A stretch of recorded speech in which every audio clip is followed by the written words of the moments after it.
All right. Obliterate obstacles, Happiness is a fire burning to ash all the impurities in a person's system and in the entire universe.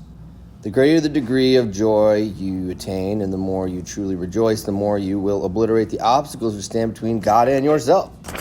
So what it says here, happiness is a fire burning to ash.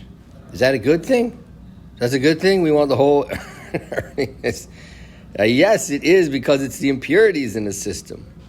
What's cool is that happiness is something that when it comes through a person, it burns out the impurities and yet leaves all the other stuff. I'm not saying it like burns up a person and leaves him traumatized and burnt to a crisp.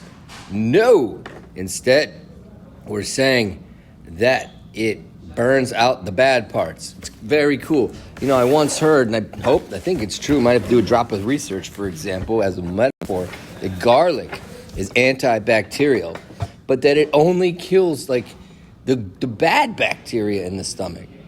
So cool, Hashem programmed different things and different levels of creation. There are different levels, a physical plane of existence where we have things like garlic and we have the emotional plane, the spiritual plane. So there are things that burn to ash the bad stuff while leaving the good stuff. An example of that is happiness, simcha.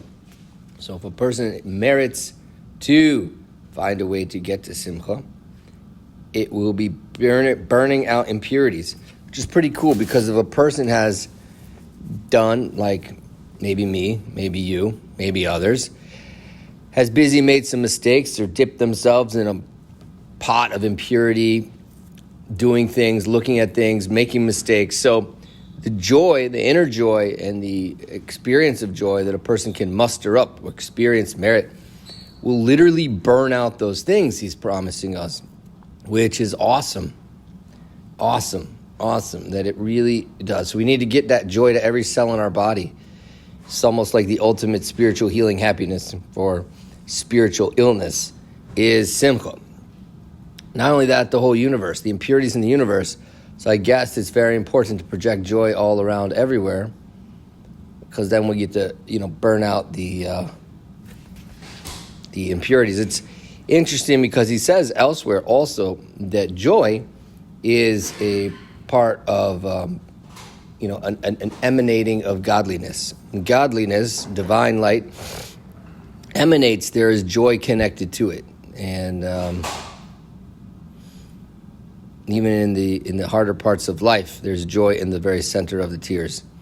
So, blessing you with a great day, and no particular tool here, but just to know this and meditate on this itself is a big comfort, to know that tshuva and the return is possible to God.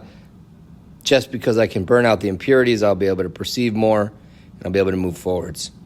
Have a great, great Shabbos.